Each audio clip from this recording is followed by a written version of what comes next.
Alright friends, just crossed into the great state of Iowa here. Looks like we got some people on some late ice fishing here. Happy to see that. I'm not one of them, unfortunately.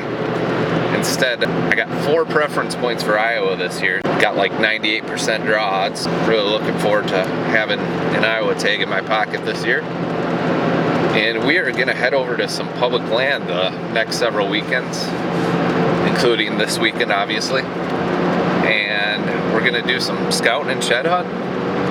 Got about an hour left to this drive. So we'll see you guys in the woods when we get there. All right, friends. Just got to the first public piece here. Got one other vehicle from Wisconsin in the lot. Looks like there's been a lot of vehicle traffic on the road coming in here, so I don't know, we'll check it out. See how it lays out. Hopefully we can find some sheds or some good sign. We'll keep on walking here. All right, we're on the first couple south facing ridges here, guys. Got a ridge over there, ridge right behind me. Look like both of them have a lot of doe bedding on them. Haven't found any mature buck sign yet. Found some rubs from 2-3 year olds, that type of thing, but found a real nice scrape here. Got licking branches all over the place, big scrape. Like I said, found nothing mature, but it's a good sign that there's a lot of deer in here. Made it to first real buck bedding area that I found. Still not finding anything too mature. Looks to be a lot of 2- and 3-year-old sign right here. As you can tell by the rub right here, it's about thigh to knee high, not even to the belt or anything like that. But found probably about 5 to 7 buck beds scattered throughout this point here. So finally bucks. Just gotta find something a little bit more mature here. I want to talk about this rub that I just found. A lot of people would confuse this rub for being a really big buck. You could understand why. Pretty big diameter tree. Looks like it's fairly high. But if you look at how the terrain sets up here, so this is the bottom of the hill, this is the top of the hill, and you could see if this would be a bigger buck if he were rubbing from the downhill side here and rubbing up. But this buck came in here from the top side and rubbed, which measure from the bottom of the slope right here, you'd say thigh high to belt high. But since he came in from the top side of the slope here, put your leg up here, and that's only knee high. So that's indicating that's probably a 2-year-old buck, maybe a small 3-year-old. So I think a lot of people sometimes have a misconception of these big looking rubs here, and I think if you use all the clues coming from that bedding point, a lot of 2- and 3-year-olds in here. I want to do something new this year. I hunt a lot of terrain down in the driftless area here, and I want to go over terrain features for new hunters, youth hunters, and even non-hunters if they're just curious about terrain. So today I want to go over what a saddle is. So we have a high spot on the ridge over here behind me. Then if we look in the other direction, we have another high spot on the ridge over here. So this is the easiest way for me to explain it. You have a high spot right here and a high spot right there, both your knuckles. And in between your knuckles, you have a valley. And the reason that wildlife such as deer and turkey liked to travel that way is because it's the path with the least resistance. They can cover more ground during the rut like that, and even during the late season they can preserve a lot more calories traveling that way.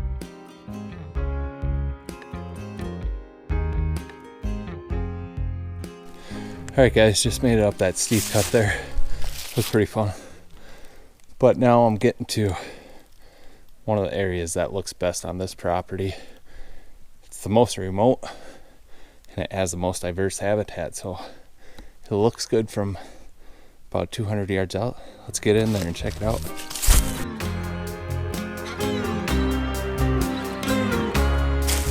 Thought this would be probably one of the better areas on this patch of land here, and it's turning out to be true.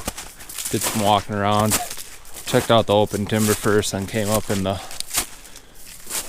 diverse stuff. It's not super thick, but it's thick enough to hold a good buck. Start looking here.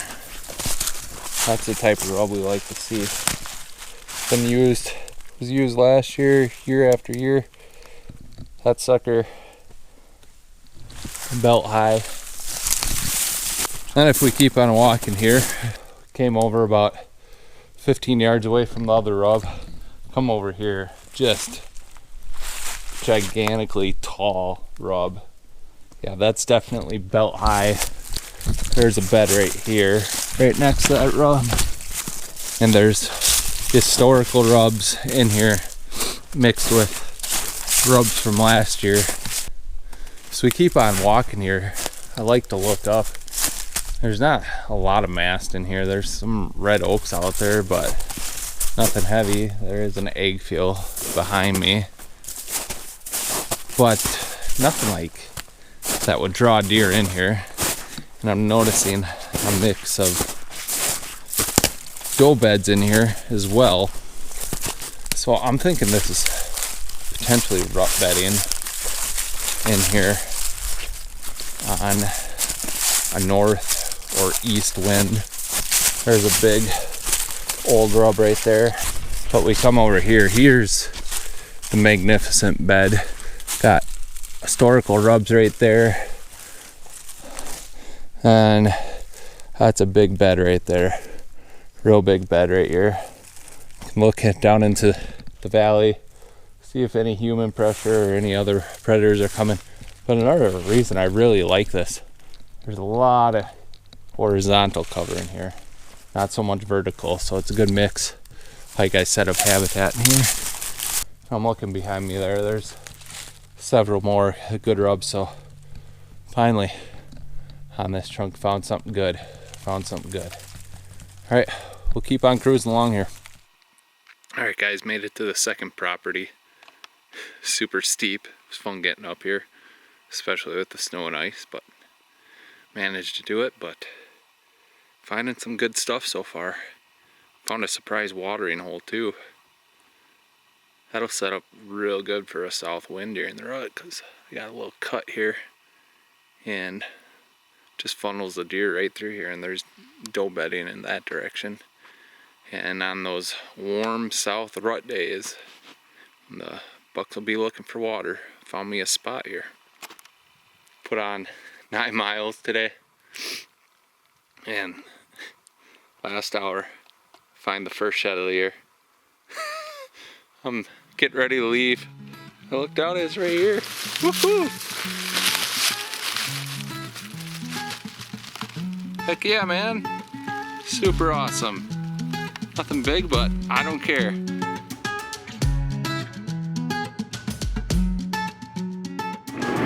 Alright folks, we're on the road again here this morning. We're heading back to Iowa again today to do some more scouting, and hopefully we can find more good areas and talk scenarios and talk some more strategy. We'll see you guys when we're on the land. So we're on this first property here. I walked the majority of it already, and what it is it's a river bottom system. Got a creek behind me, and we have a river bottom right here, and it's a confluence where two bodies of water come together. There's a big bend in the river that funnels the deer, and I scouted the tops of the ridges here and found some doe sign, immature buck sign, and as I got more towards this bottom here, I found the mature buck sign. So I got all these ridges surrounding me here, like I said. In the morning and in the evening, all the thermals are going to be dropping towards this river. Scent checking these ridges here, because all the mature buck sign were down in this bottom here. Alright folks, like I said, we're going to be doing a terrain series for new hunters, youth hunters, and even non-hunters to understand how wildlife uses terrain here. The word that we're going to talk about today is something called a confluence. It's where two bodies of water come together. A great example of this is a big river system right here to my left, and a creek bottom to the right here. The reason we like to hunt in those locations is because deer like to run the edge of the river and they like to run the edge of the creek. So everything comes together in this location. And the reason deer really like these travel corridors is because they can cover a lot of ground during the rut very effectively and very efficiently. So like I said, the easiest way I can describe it is if, let's pretend this finger right here is the river. Let's pretend this one's a creek. They come together and make a T. And hopefully you guys learned something from this. And it took me forever to get that off.